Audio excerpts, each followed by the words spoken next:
Hello. Hello. Hello. Hello. And welcome. And welcome. And welcome And welcome to Backseat Genius. to Backseat Genius. The Backseat Genius. The Backseat Genius. Hello, everyone, and welcome to episode 3 of The Backseat, a Lorcana podcast from the Backseat Genius competitive team. Today, we'll be meeting another member of the team and recapping DLC Las Vegas. We also want to say a huge thank you to our sponsor, Supernova Toys and Collectibles. Make sure to check them out at supernovatnc.com. Just, give them a little bit of love. They give us some love. Love all around. All right, let's get right to it. We got me and Humza, recurring guests at this point, but we got a new member on today. Santi, how's it going? How are you today? Hello, everyone. What's going on? All right, let's get the people caught up to speed on who you are.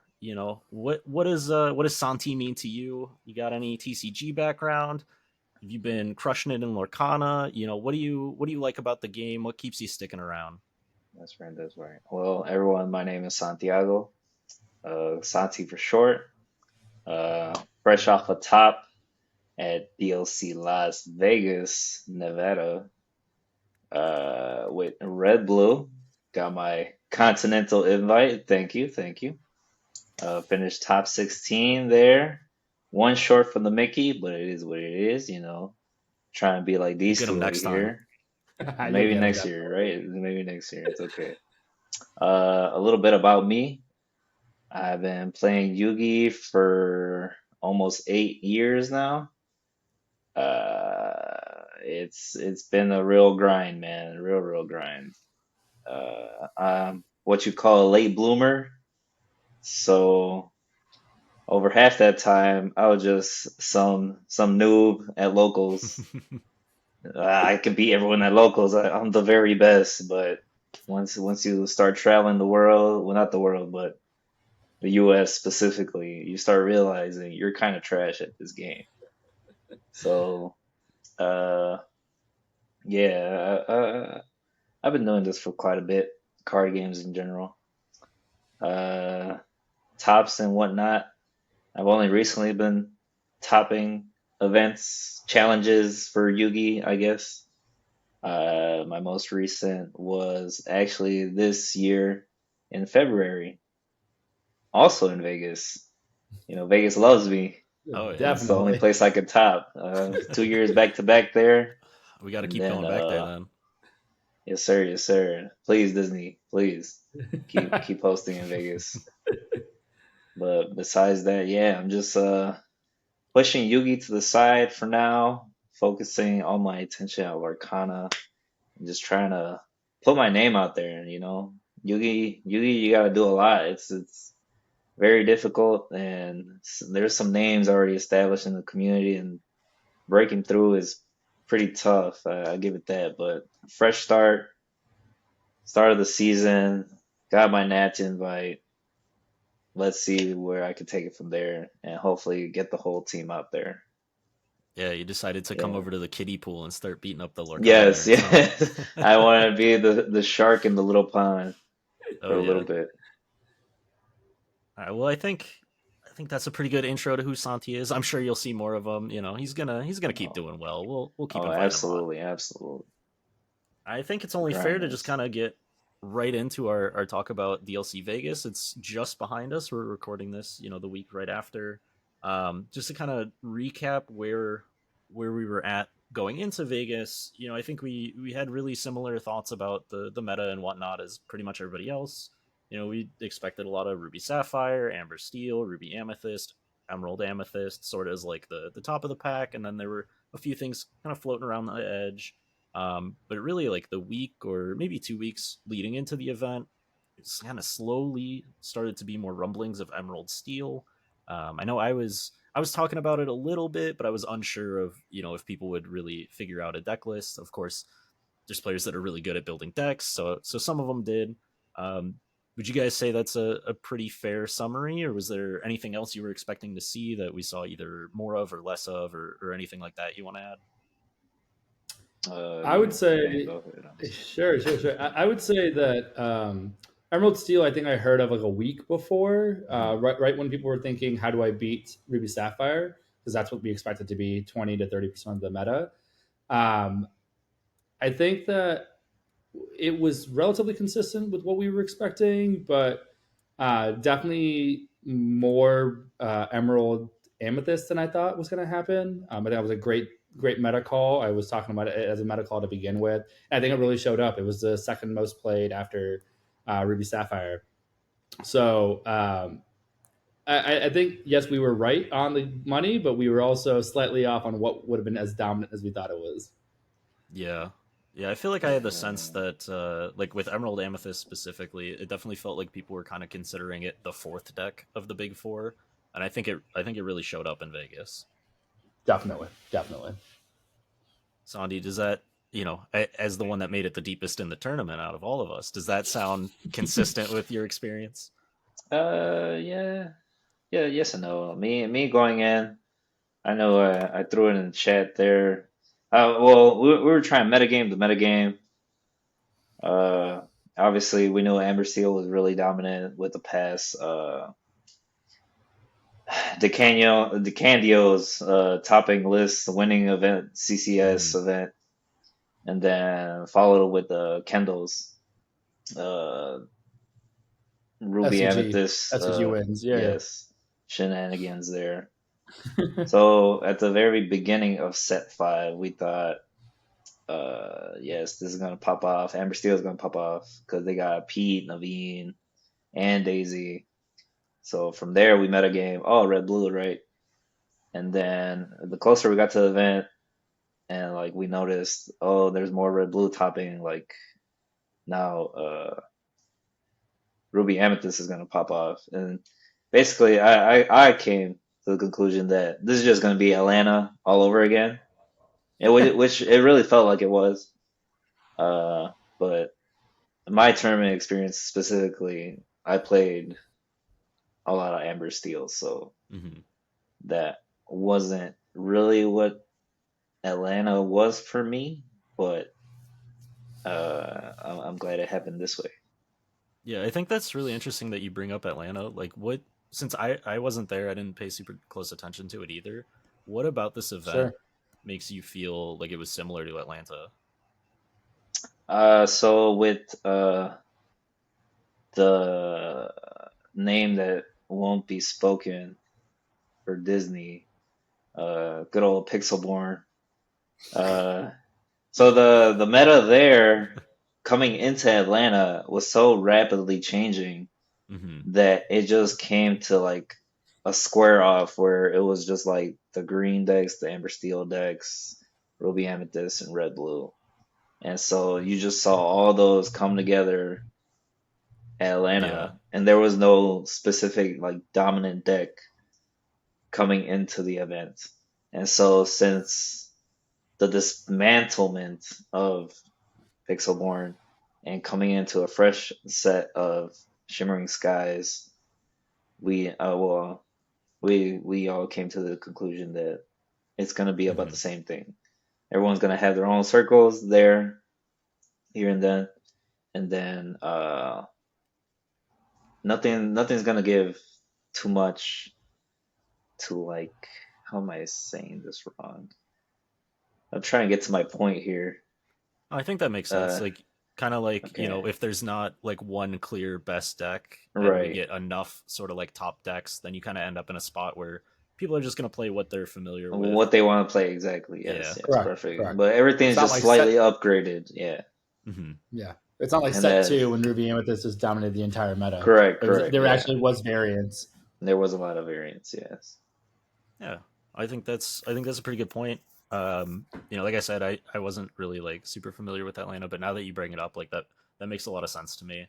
And I think an interesting thing with this event too is like we're all on a team together, but we all kind of got to the event in different ways.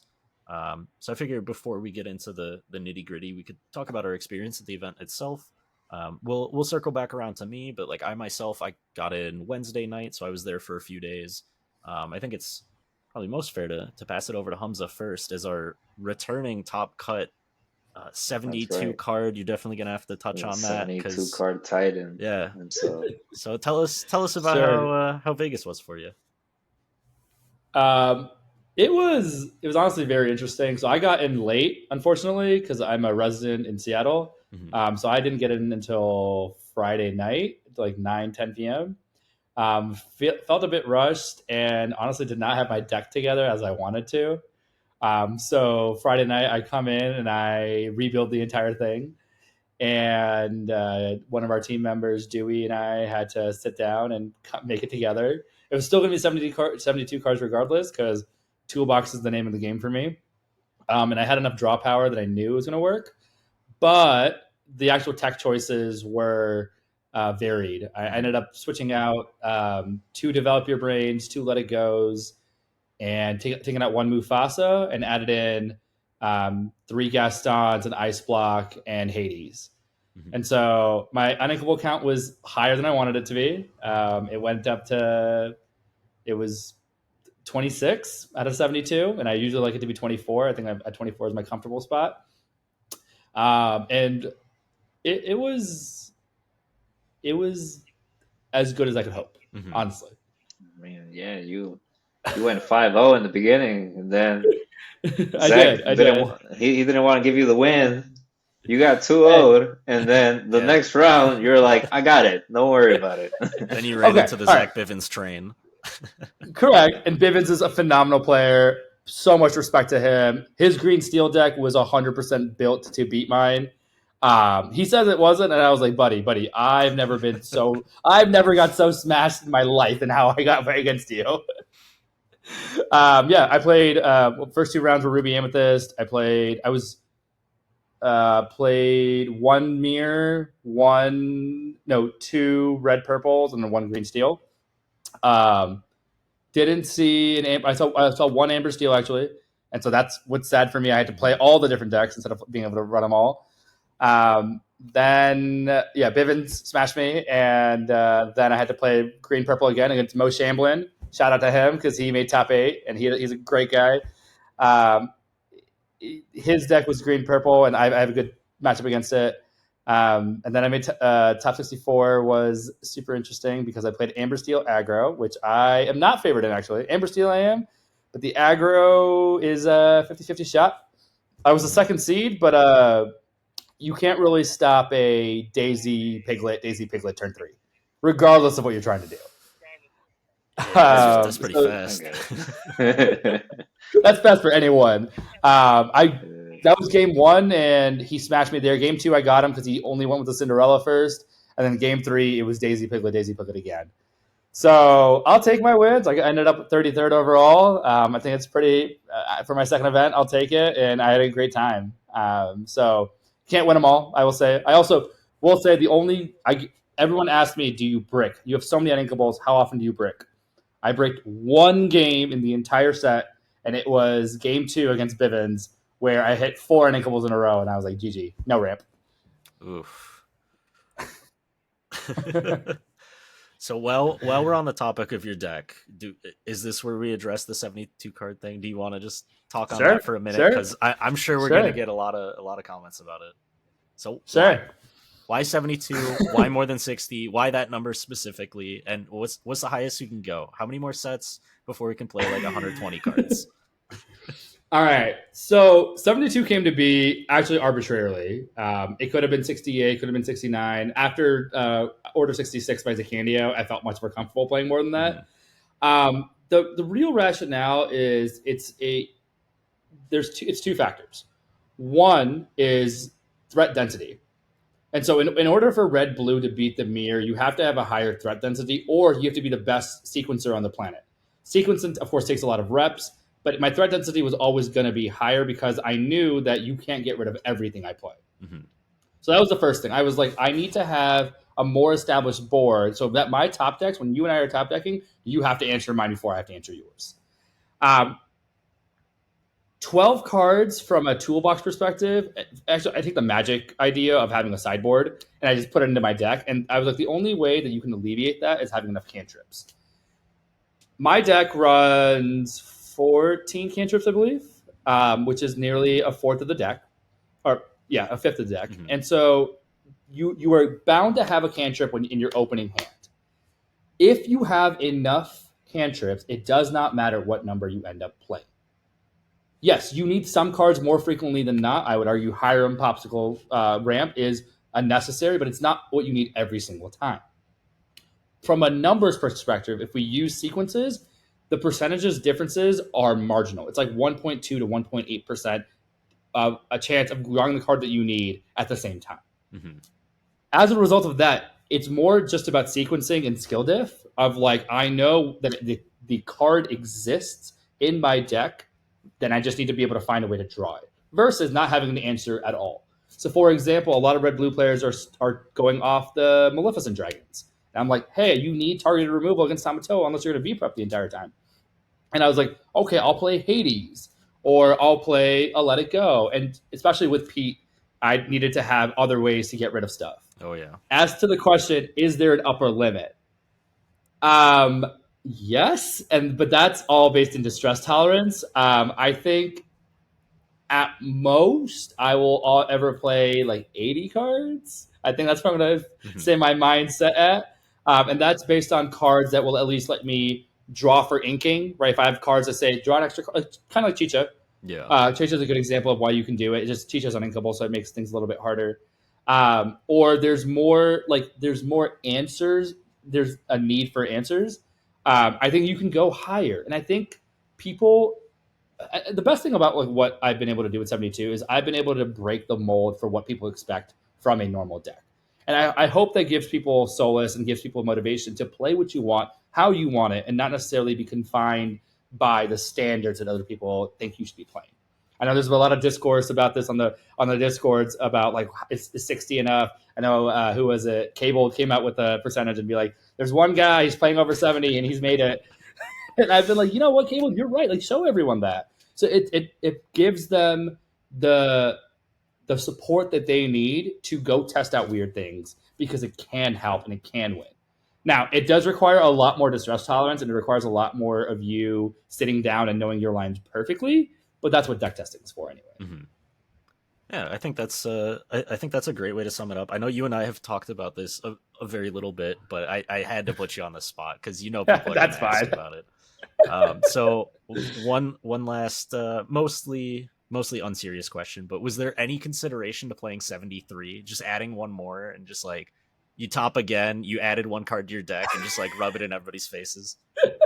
I mean, I really want to play 2 Mufasas, and I know you hate Mufasa, No.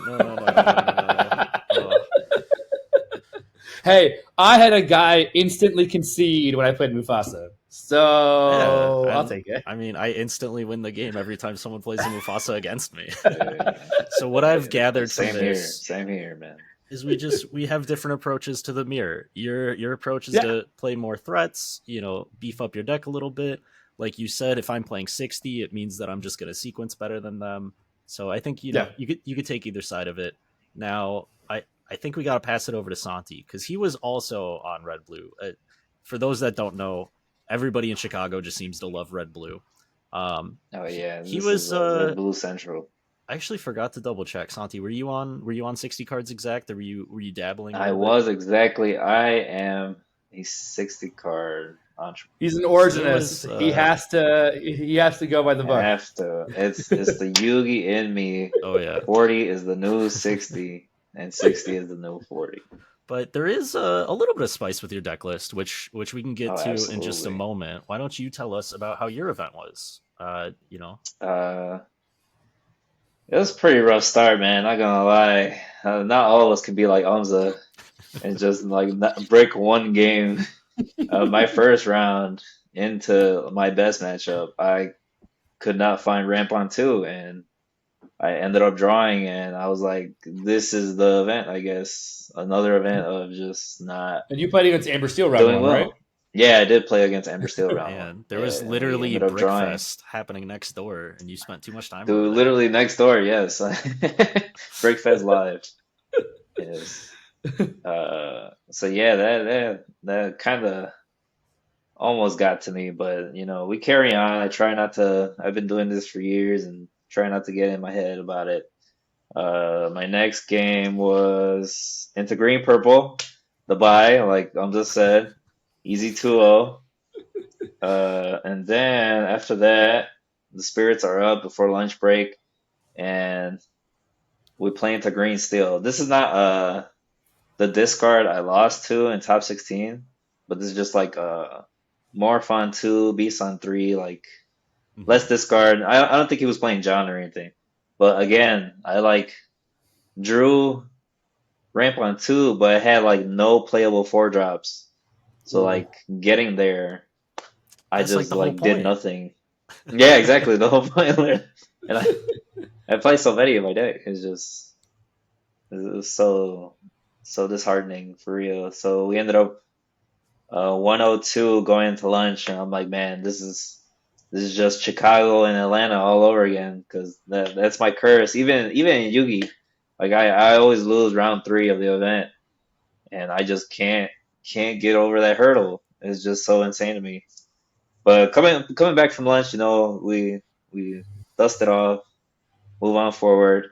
I get a 2-0 versus Purple Steel, so now we're 202, and then we play into Red Purple, which we draw into. As much as I personally try to 2-0 this deck, I cannot on the draw. And then Humza earlier that day telling me, hey, I played Red Purple round 1 and 2 and 2-0'd them. I'm like, no, like how? Like really, just how? Like Humza, I'm trying to be like you, man. And it was tough. It was tough. But then like after that, so we're 203, playing to Amber Steel, 2-0. I'm like, all right, keep it coming, keep it coming. We're getting there. And then again, Amber Steel. I'm like, all right, 2-0, easy. And then this is round 8. I play into another Ruby Amethyst, and we end up drawing. So now I'm 404 going into the last round, and I have to 2-0. And, this is just, man. Easy peasy. Please give me one more Ember That's where Steel, you want to bro. be, though, man. One more Ember Steel. Please give me one more Ember Steel. Any steel deck. I just didn't want to play any purple or red, because that would have probably crushed me. And I play into Amber Steel, and we get the 2-0, and we secure the top. And that's how I got there. Very But then nice. going into day 2, we get the pairings for at like 10 o'clock at night, and I see, oh, I'm playing into Amber Amethyst, the aggro deck, which 5 of them top this event. So Which was insane. Yeah, that's yeah, crazy. which was insane. And then like the Amber Steel aggro, so there was more, and the Ruby Steel aggro. So at least like Yeah. 8 to 9 different decks were like aggro, because I think one of the green purple ones were also aggro. Correct. So we'll give it like 10 decks for aggros. So we're all bound to play them. And then I look over at night, and I was like, well, I used all my luck to pair up into Amber Steel day 1. It ends how it ends. We Just got accepting your the fate. top. Yeah, accepting my fate. Just go in, draw a little Sisu Ice Block, and my secret tech Queen of Hearts, and hope for the best. And we go into top 64, 2-0, clean. Perfect. He was on the draw. No, I was on the draw both games, and I couldn't have asked. You were 55th, right? I was That's what 55th. you were- Yes, going. Yeah. Yeah, so I knew, even like going past top 64, if I even made it past that, I was going second like all day. Yeah. That's a tough bracket. Yeah, it is. I will argue it's probably better. I only made top 8 after I was like 48th or 50 something when I top 8'd as well. So honestly, it's not that bad. And I got Right. booted round 1 after being the 2 seed. So maybe I definitely that's felt the like mentally prepared, man. I'm going second a lot, and I just gotta make it happen. And we got the invite at least. But yeah, going through the Amber Amethyst deck, everything went right, and I couldn't ask for more. And then after that, into top 32, I played Amber Steel. Oh. Yeah, Amber Steel. And I was like, let's go. Invite secured, 2-0 there. And then my luck died out in top 16. played into the runner up of the event, Chris Louis. Congrats to Ooh. him. Hiram just let me down. Game 3, man. No, yeah. By the time I drew him, he was like at, I think, 16 lore and like with 3 dudes on the board. Oof. And I was just like, come on, come on, come on. Get me there, get me there. And he like kept discarding my hand because at this point I had nothing because I didn't have a Hiram or like Talas either. And whatchamacallit, his last play was like he had 2 cards in hand. He played Let the Storm Rage on my Hiram just to deal 2 damage because I almost like came back. Like I almost felt like I was going to win because He honored you, didn't he? yes, yeah, no, he didn't honor me, but he drew the 2-drop Ursula off it. He played it and ripped my last B prep out of my hand. Yeah. Yep. And I lost the game from there. I was like, yep, I can't. I was only able, he like spammed 2 more dudes. I was only able out 2, and then he quested for 2 to go to 20, and that was a wrap. I was like, Hey, losing to the runner-up is something to hold your hat on. That's not a no, big deal, man. yeah. It's still great. It's still If I great. can sprinkle some discourse in, as long as it's not the runner-up from Texas. Moving on. True, Santi, fair enough. So shots fired. has it sunk in yet that you are now going to be joining the 2 of us in Disneyland for the Continentals? It has. I've been looking at hotel Hotels? and travel prices Oof. the last 2 So days, and I'm expensive. like, geez, man. I hope they pay for Worlds to have us travel out there to Florida, but I'll pay the toll to go to Nats. Yeah, hopefully Yeah, it'll be a it'll be great a good time. Yeah, we got to get a couple Yeah. more of the boys on board, but I think Yeah. three's Oh, a absolutely. pretty good number so far. 3 is solid. 25% of our team going right now. That's insane. That's really Hey. good. That's all right. Okay, We about can that. get Sorry, half the we can team. get 50%. We got a few fellas Yeah. in Seattle going.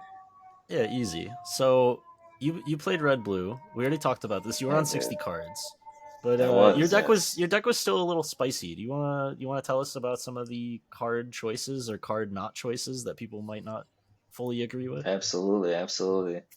So most of all, I chose consistency. So that means I played Whatever. 60 cards. And I played 4 Vision, as you should, 4 Grandma Tala, as you should, 4 Hiram, as you should, and 4 How Far I'll Go, as you should. Ooh, okay. That's some And fighting words. so, That's some yes, fighting words, yeah. that's some fighting words among the team. That's crazy because all of us don't play the same exact cards. But yeah, I actually think none of us play the same thing. true. None of us actually played the same list. Yeah, we're that tells us a little bit about the team there, the team chemistry. No, but we all have our own ways of getting through. But you wonder how do you make space for all this? Well, I didn't play the number 1 3-drop in the deck, Fishbone Quill. No quill. No Yeah. quill. No quill necessary. Wild. Man. Wild. It was so unnecessary. And I'm really glad I didn't play it for this event because the number 1 argument in our Discord was, you need it for Amber Steel. You gotta have it for Amber Steel. They will wheel you, yada yada yada. You need the ink. Didn't need it. 2-0'd all of them, except for the first round. But that's because I misramped. Not Well, my if you fault. had quill, you would have ran. It literally would have not mattered. He would have just blasted me anyways, and I would have had no characters on the board. And I'm like, well, yeah, whatever. Santi, you got to use my favorite catchphrase. You just like lean back a little bit, like scoreboard. Nah. Humza's he's got one over me, man. He's got the Mickey, so I can't can't fight him yet. That's all right. Once you yeah. do, you can tell me to shut up. Oh yeah, dude. That's why I was. I was so disappointed this event because I was like, I was right there to the Mickey, and now I can tell off Tomasz and Humza, and now I can let them know there's one more big boy in the group, man. But it's all right. It's all right. We got Seattle in that, hopefully. Yeah, we can still take But your yeah, lunch back money for a to little while. this true. This true. That's right. But yeah, back to the no quill. So the reason we chose not to play it, well, I chose not to play quill. My brother also played this event with me, and he also agreed no quill on the no quill train. If anything, actually, Humza was getting to the no quill train. He was like, yeah, he was easing into it, but then he's like, man, I gotta play 72, man, and he bumped it all the way Yeah, up. he's got to find He's more like, I'm back to cards. 4. Yes. Yeah, he had to find fillers, so he I'll went give you back some to credit. 4. Last set, I think I got down to 2 quill, but Oh, true. Ooh. Yeah, you're right. You're right. So this whole team has just been like little by little less quill in the deck, and I just took it one step further and just said, drop the card. We don't need it. Uh, but yeah, it was the whole idea with the introduction of Tipo in set 5. You have more consistent ways to get to your like 4 drops. mhm. Excuse me. So my game plan going in was just like pop score, ice block on turn 1, Tipo or one jump turn 2, Tala, Hiram, or how far on turn 3. Like every single time. This is what I want to get to every single time. And so like Quill really interfered with that. Like even because the way the meta is adapting, there's a lot of early game. So Ember Steel with like the introduction of Daisy and like now they have Piglet and like Mhm. Shmeez and like their Naveens. Like they just have like 10 to 12 lore by the time you like ramp with a quill to like 6 basically. And so we were just like, this is not enough. Like we can't just sit back and watch them play with themselves for lack of a better term. Uh but yeah, and then like even back in set 4, I believe, it was the same with Ruby Amethyst with the Flynn. Oh, how are we countering the Flynn? Like we need a better 2 drop. And here the Fishbone Quill did fall a little bit better. Because you would like drop a Gaston on 2 and then Quill on 3 to like empty out your hand and stuff.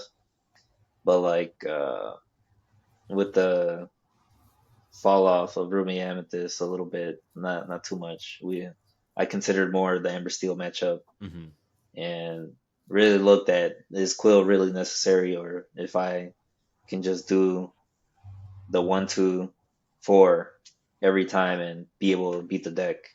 And through rigorous testing and Justine just taking the back end of every single playtest session we did, we got there. Ember Steel was the buy. And even into like the red blue matchups and such, uh them having Quill, I felt it was like a dead card in that matchup because like the Stone Dragon is much better to play. Yeah. Yeah. Yeah, because Yeah, you're I like agree. I trading ink off quill a lot. characters. Yeah, and you in Quill like every time. So like going into the event, if you're gonna meta game of like Ember Steel and then play Ruby Sapphire, like why am I playing a card that's not needed for both matchups? So from Fair. there, I just made the decision like more and more. It got justified that you don't need this card. You have other ways to ramp, like Tipo, the one jump, the how far, and then most matchups you don't need to get to this outrageous number of like 20 ink. Like the game is not first to 20 ink wins. Like it's just like being able to drop threats, like Umza said, and just being aggressive and like having make them have the out basically. See, And my so the one less counterpoint Yeah. Go ahead. If you get to 20 ink, then they get to see more of your cool ink tokens. Yeah, that's true. That's true. And you Fair can enough. Fair enough. Tamato a dime on the same turn. On the same turn, man. If they were getting to that, they already lost. They already lost, man. That is Yeah, not happening. I think that all makes sense, especially because you were on 4 How Far I'll Go, right?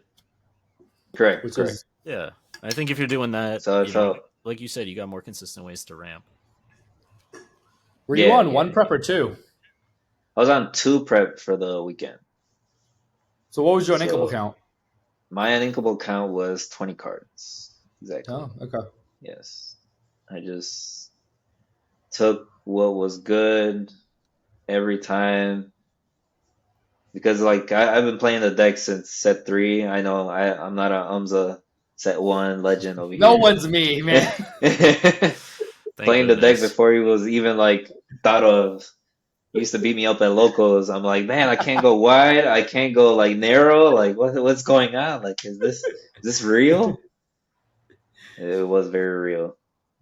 But That's okay, Santi. You and I yeah, go way back, so it's fine. two way back, 2 way back.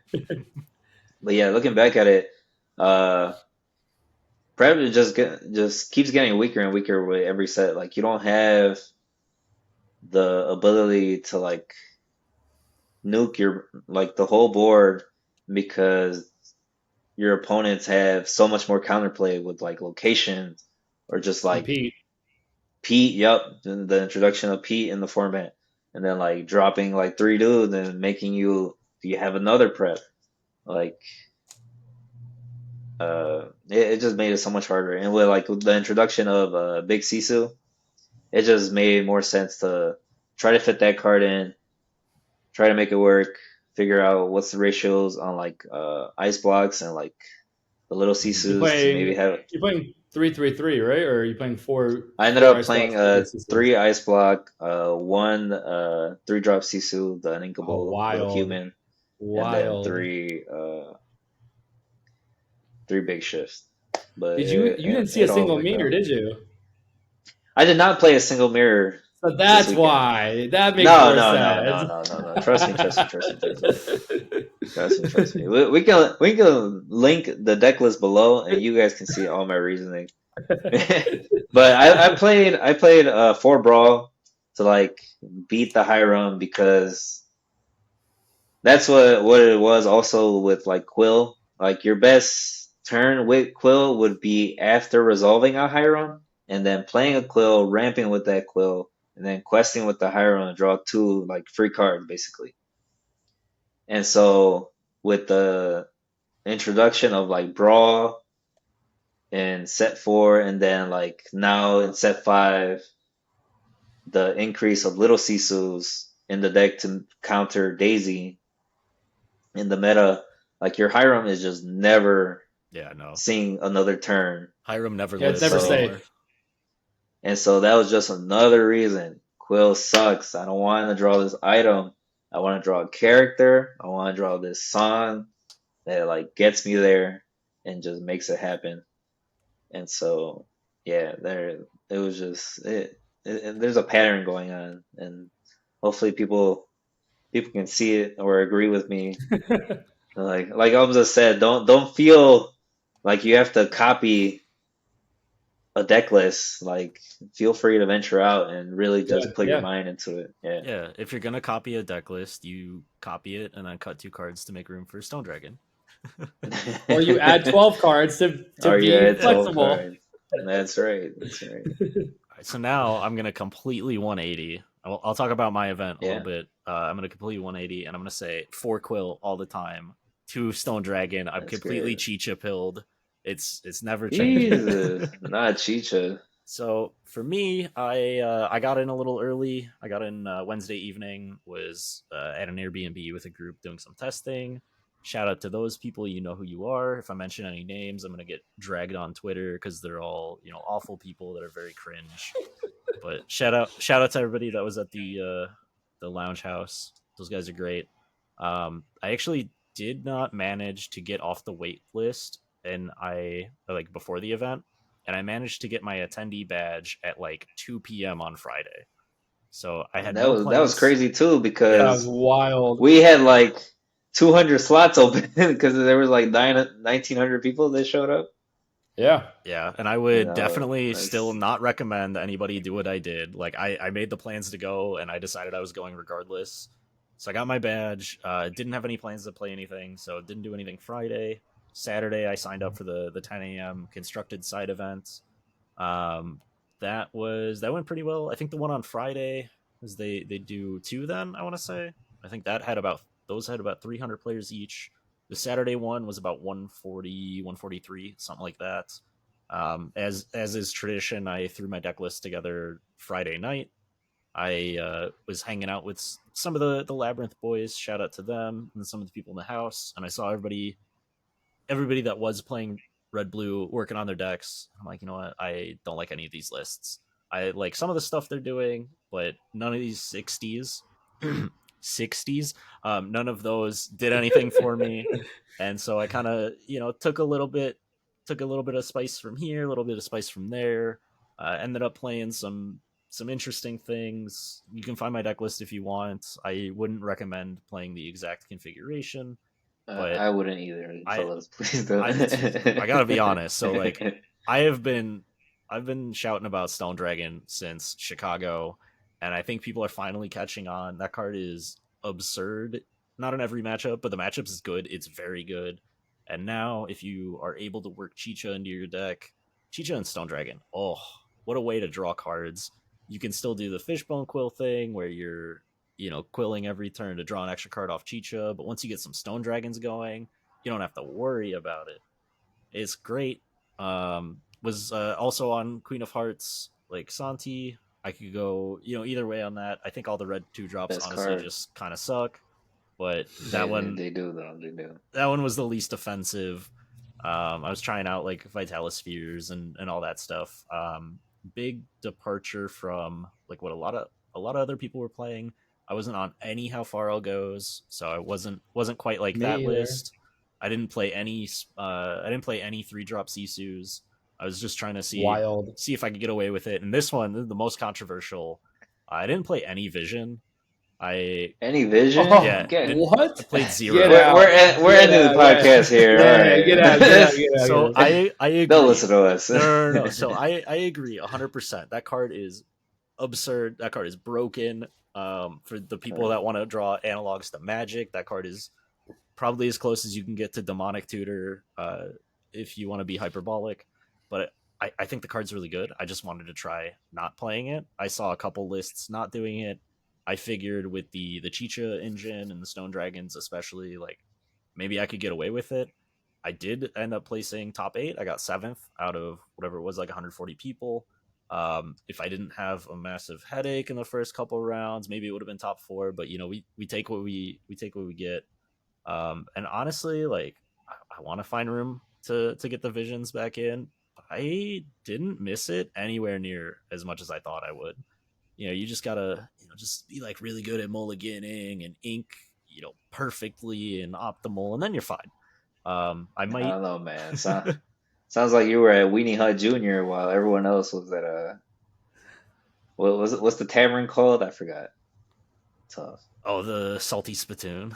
Yeah, Salty Spittoon. There you go. There you go. Thank you, Dude, sir. I don't know. I was towards the end, like round 6 or something. I was at the second table, and I looked to my left, and there's someone with a like Diablo on one side, a Clarabelle on another side, and someone's just drawing literally 20 cards at the end of their turn. Jeez.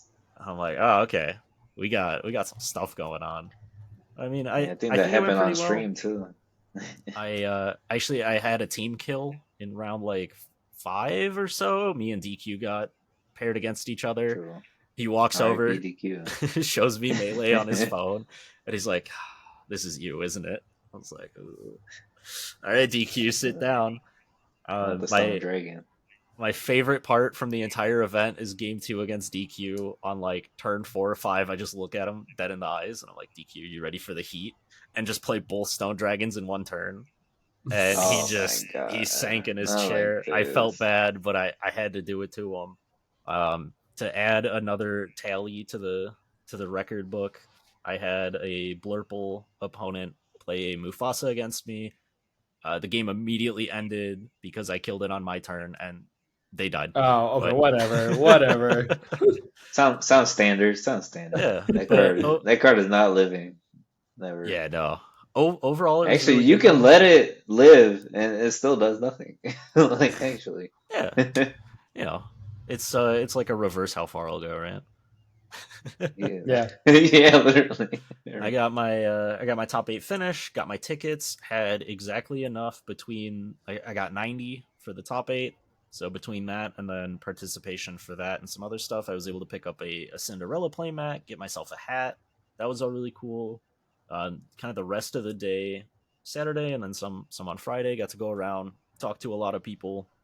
It was so great getting to put, faces to names that I've only talked to on Discord, or, people that I've just talked to over like Lorcana After Dark or things like that. Like getting to actually go up and shake hands with people, give Breezy a hug. Like, that was so great. I gotta, humble brag a little bit. I did get to sign some Stone Dragons over the weekend, so those are floating around.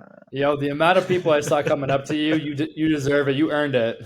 So if y'all are out there, thank you again for saying hi and letting me deface your cards. If you do want to post pictures of them and you tag me, I don't even want like the engagement of the clout. Like I just want to see all the pictures of the Stone Dragons floating around. And then Sunday, I just decided to sleep in. I was like, you know what? I played an 8-round side event. Like I've been here since Wednesday. I'm cooked. Slept in. Felt so great about that choice, but would have been great to see more people too. But I think I got the full experience just on Friday and Saturday. It was just real great to be in the testing house, seeing people talk about, oh my god, Stone Dragon is so busted. It was a good time. I would argue Stone Dragon's more busted now because of Chicha. I don't know how you pulled it off the first time. And I didn't see the light the first time, but even I'm about to be on it probably. Yeah, so. I mean, that is we can save it for like 10 years down the road when we're doing like our nostalgia podcast, and we can be like, all right, let's take a look at DLC Chicago, and then I can give you the rundown on how cracked it was. Yeah, I mean, besides seeing everybody else, it was great to see all the team boys there. Great to see Humza top again and Santi get his invite. I think overall, really successful weekends. Definitely. I don't think we could have asked for more going into the weekend. We could have asked for our jerseys. That would have been crazy. Yeah. All right, it's fine. It's fine. We got some turnaround. Shout out Supernova for getting us jerseys.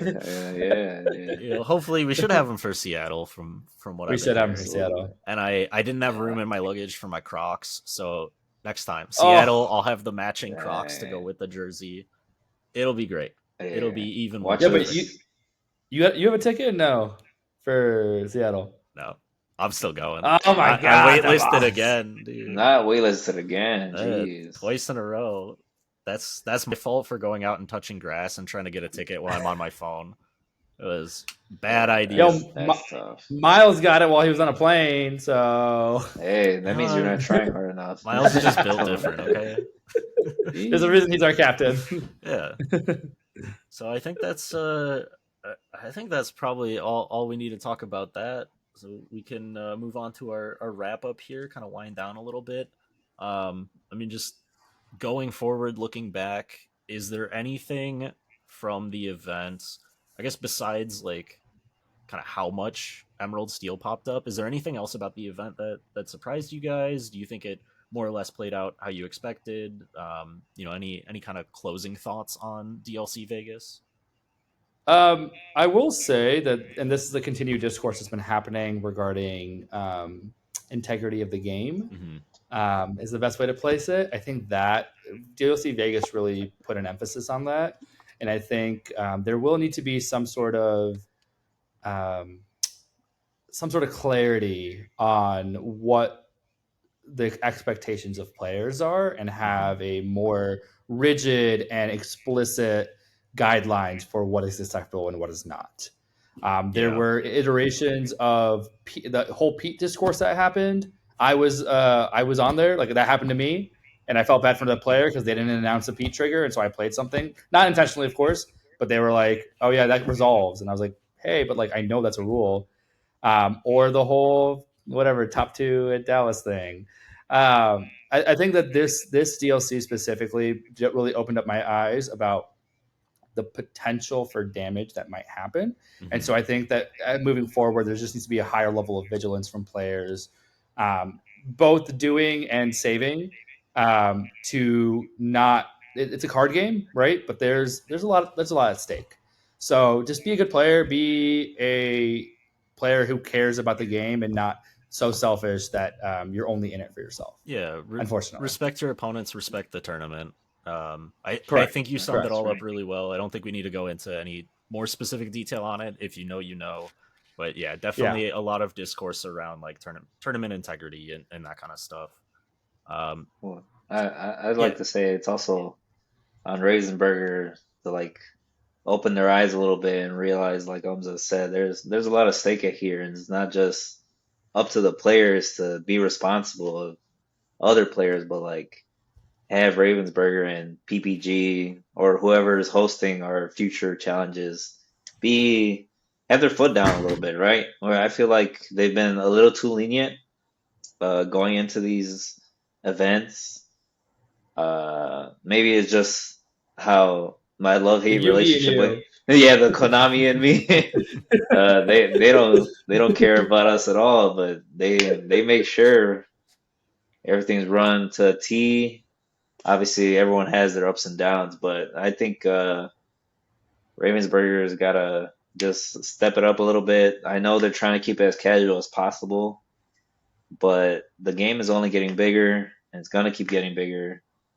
And with the game getting bigger is more and more people coming in and trying to get away with stuff they wouldn't be able to in any other game because they ban people, like, just you're out of here. And we should start seeing some things from them real soon. I hope. Sure. Yeah, and I think at this point I mean, obviously it's easy to say this now that we're like almost done with the challenge season, but it's pretty clear at this point that they're waiting until like the next, I guess, season of challenges to make any like big changes. So, right, we can see this as a test ground.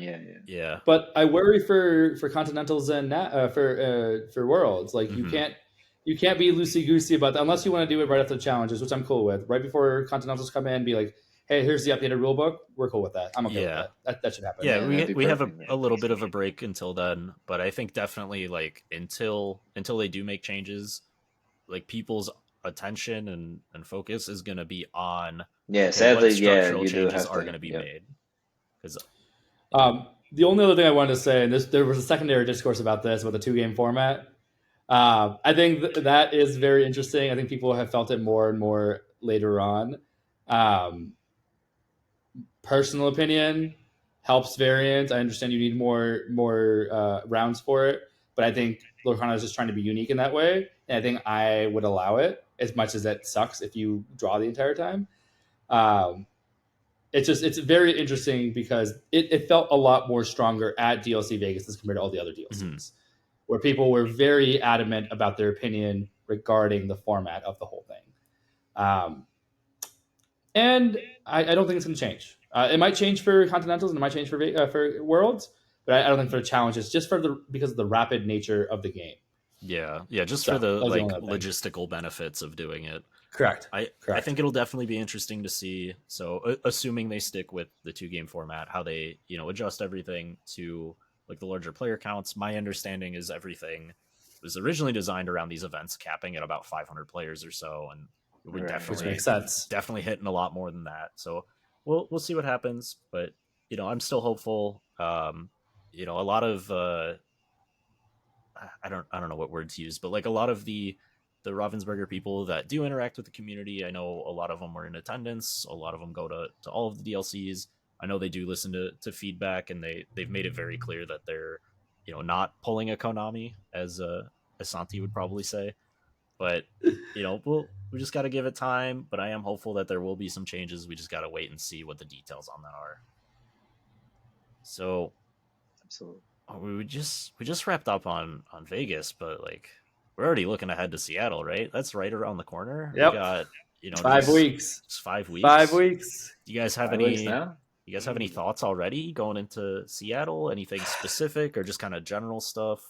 Any like changes to prep or anything like that? I think we can see the same format as Vegas. As much as Green Steel kind of popped off, I still think people play what they want to play, and you just have to consider that this card is back, and you should still learn how to play against it. I will say, and shout out to Zan Sayed for this, it's format warping. I will think. I think that the ratios that we're seeing are going to definitely change a lot, because I think Blue Steel makes a comeback. I really do, because Blue Steel is an insta win against Green Steel. Now, as we saw, even when we said that Blue Steel wasn't as prevalent, there were 2 Blue Steels in the top 64. Right? So it's possible. It's plausible. I think that Red Blue still remains dominant. And if Green Steel finds out the sauce for that, they're goated. There's nothing that they can do. Zan says that the only thing that Green Steel has a bad matchup against is Green Steel. Maybe that's a player profile thing, personally. But I see a 20% Green Steel probably next meta, truly. Which is going to be very interesting. I think Red Blue can tech into it, but the resurgence from Blue Steel, if I'm going to say anything, is the thing that's going to be the most spicy. I wouldn't hate that.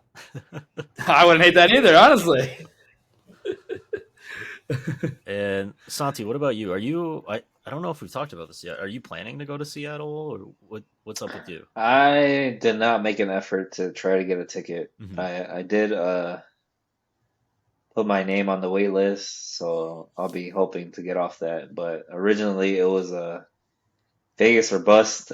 Okay. Hey, you got it, so it's fine. And I got there. I was definitely.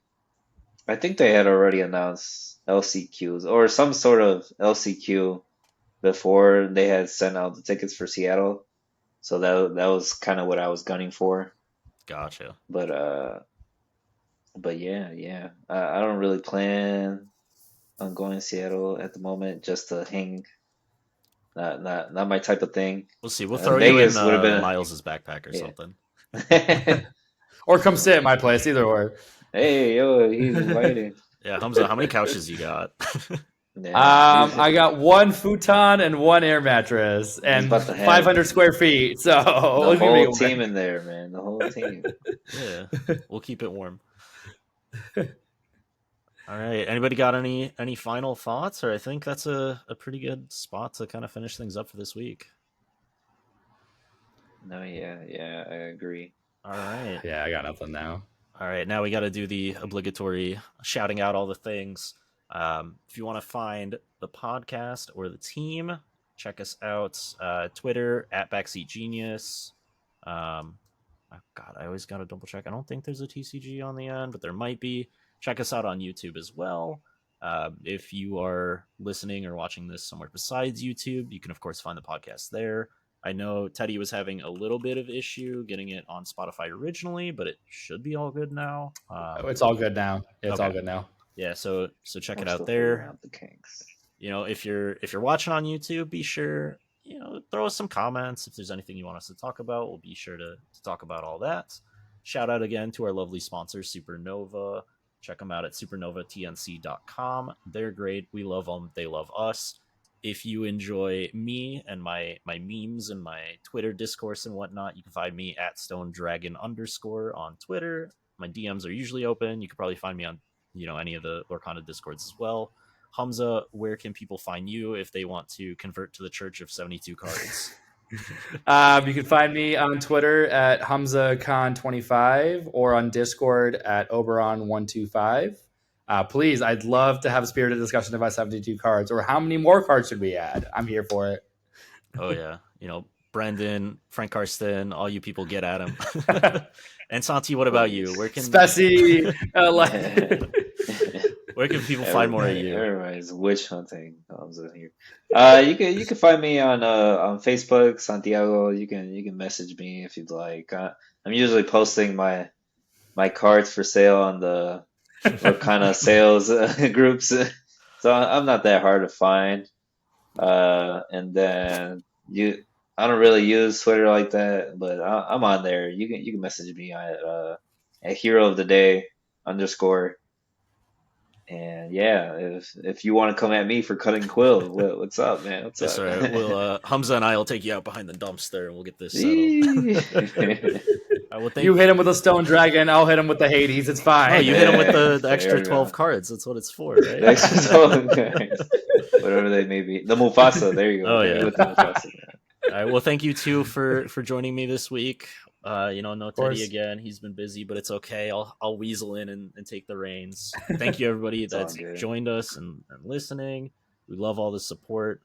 We're gonna come back next week. We hope to see you there. But thank you all again, and we'll catch you later.